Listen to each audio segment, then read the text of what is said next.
네, 유럽의 코로나19 확산세가 거세지면서 방역 조치 강화와 백신 의무화 추진 움직임이 잇따르고 있습니다. 유럽 질병예방통제센터는 18세 이상 모든 성인에게 추가 접종, 부스터샷을 권고했습니다. 국제부 조수연 기자와 함께 자세한 내용 알아보겠습니다. 안녕하십니까? 안녕하세요. 네, 어서 오세요. 저희가 유럽 상황 연일 다루고 있는데 전체적인 신규 환자 추이를 정리해 볼까요? 네, 밤사이에 세계보건기구 WHO의 주간 역학 보고서가 나왔는데요. 내용을 보면 지난 15일부터 21일 사이 유럽의 코로나19 신규 확진자는 243만 명으로 집계됐습니다. 전 세계 신규 확진자의 67%를 차지했고요. 한 주 전과 비교하면 11% 늘어난 수치입니다. 앞서 그 전주인 8일부터 14일 사이 보고된 유럽의 신규 확진자는 214만 명으로 전주 대비 8% 증가한 바 있는데요. 이번에는 한 주 사이에 11% 늘었으니까 증가세가 더 가팔라진 겁니다. 인구 10만 명당 환자 발생률 역시 유럽이 260.2명으로 가장 높았습니다. 예. 상황이 이렇게 갈수록 심각해지다 보니까 백신을 맞지 않은 사람들에 대한 제약이 점점 더 커지고 있는데요. 실제로 이탈리아에서는 이 면역 증명서 기준을 좀 더 강화한다면서요? 네, 맞습니다. 그린패스라고 불리는데요. 그동안 몇 차례 전해드린 그린패스 기준은 세 가지였습니다. 백신 접종을 완료했거나 코로나19에 감염됐다가 회복한 경우, 또 코로나 검사에서 음성을 받은 사람에게 이 그린패스가 발급돼 왔는데요. 이탈리아 정부가 밤사이 내각회의에서 슈퍼 그린패스 도입과 백신 접종 의무화 직종 확대를 토대로 한 추가 방역 대책을 확정했습니다. 이 슈퍼 그린패스란 코로나19 검사 음성 기준을 배제한 새로운 그린패스입니다. 이에 따라 이탈리아에서는 백신을 맞지 않았거나 코로나 완치자가 아닐 경우 실내 음식점과 주점, 또 박물관이나 영화관, 헬스장 등의 문화체육시설을 이제는 아예 이용할 수 없게 됐습니다. 네, 그러니까 슈퍼 그린 패스 제도라는 게 기존의 그린 패스는 음성 판정을 받으면 그래도 시설을 이용할 수 있었는데 네, 맞습니다. 접종을 받지 않았으면 아예 시설을 이용하지 못하게 하는 거군요. 네, 맞습니다. 하지만 이 슈퍼 그린 패스가 이 그린 패스를 아예 확실히 대체를 하는 거는 아직 아니고요. 일단은 다음 달 6일부터 내년 1월 15일까지 한시적으로 도입되고 상황에 따라서 더 연장될 가능성이 있습니다. 또 장거리 대중교통을 이용할 때나 공공 민간 사업장 출근 시에는 지금과 마찬가지로 음성 확인증도 그린 패스로 인정이 됩니다. 이와 함께 이탈리아 정부는 다음 달 15일부터 일선 학교의 모든 교직원과 경찰 군인 직종에 대해서 백신 접종을 의무화하기로 했습니다.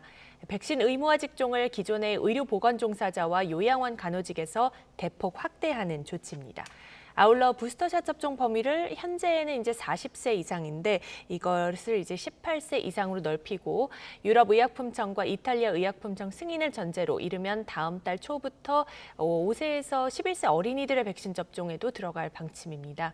마리오 드라기 총리는 내각회의를 마친 뒤 기자회견에서 작년과 같은 가혹한 봉쇄를 피하려면 불가피한 조치들이라고 설명했습니다. 현재 이탈리아의 상황은 사실 독일이나 네덜란드 등 다른 유럽 국가들보다는 상대적으로는 양호한 편입니다. 하지만 최근 신규 확진자가 그래도 10,000명 선을 넘나들고 있고 아시다시피 지난해 1차 확산 때 워낙 이탈리아가 막대한 피해를 입은 만큼 대응이 더 어려워지기 전에 바이러스 확산세를 확실히 차단해야 한다 이렇게 보고 있습니다. 예. 바이러스 확산세를 확실히 차단해야 한다. 그러다 보니까 지금 유럽의 많은 나라들이 더욱더 봉쇄 조치를 강화하고 있다고요? 네, 맞습니다. 슬로바키아도 그중 하나입니다. 슬로바키아 정부가 현지 시간 25일부터 2주간 전국적으로 봉쇄 조치를 시행한다고 밝혔습니다. 야간 외출 금지와 함께 대규모 문화 스포츠 행사들이 줄줄이 취소되고요. 비필수 상점들은 영업이 중지됩니다. 독일에서는 곧 군인들의 백신 접종이 의무화될 것으로 알려졌는데요. 요양원 등 취약계층을 보살피는 시설에서 백신을 의무화하는 방안도 부상하고 있습니다. 프랑스 정부는 보건증명서와 부스터샷 확대 관련 지침을 현지 시간 25일 중에 발표한다고 예고를 했고 네덜란드도 26일까지 새로운 방역 규제를 내놓을 예정이어서 주목됩니다. 또 2달 전에 일상 회복을 선언했던 덴마크 정부의 경우에는 대중교통이나 상점 이용 시에 마스크 착용을 다시 의무화하는 방안도 지금 추진을 하고 있고 현재 의회에 제출한 상태입니다. 네. 유럽에서는 이제 각국이 이미 부스터샷 접종을 이제 진행하고 있는데 유럽 질병예방통제센터 공식적인 권고를 내놨군요. 네, 그렇습니다. 안드레 아몬 유럽 질병예방통제센터 ECDC 소장은 18세 이상 모든 성인에게 부스터샷을 권고하고 특히 40세 이상을 우선으로 해야 한다고 밝혔습니다. 아몬 소장은 부스터샷이 면역력 감소에 따른 감염을 막는 효과를 높이고 사람들 간의 전염을 줄일 가능성이 있으며 또 추가 입원과 사망을 결과적으로 더 막을 수 있다고 강조했습니다. ECDC는 보고서를 통해서 지금까지 이스라엘과 영국에서 확보된 증거는 단기간에 모든 연령대에서 부스터샷 후 감염 예방과 중증화 차단 효과가 상당히 증가한 것을 보여준다고 설명했습니다. 좀 전에 말씀하신 대로 여러 유럽연합 국가들이 현재 이미 부스터샷 접종에 들어간 상태인데 예. 접종 대상 기준이 다 다르게 지금 적용이 되고 있습니다. 또 1차 접종에서 부스터샷까지 접종 간격도 제각각입니다.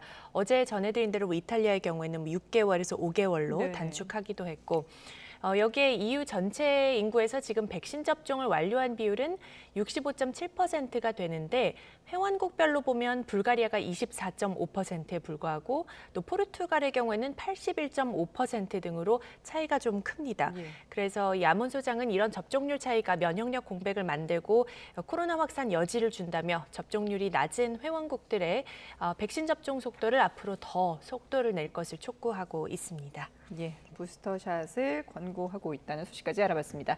네, 지금까지 국제부 조수영 기자와 함께했습니다. 잘 들었습니다.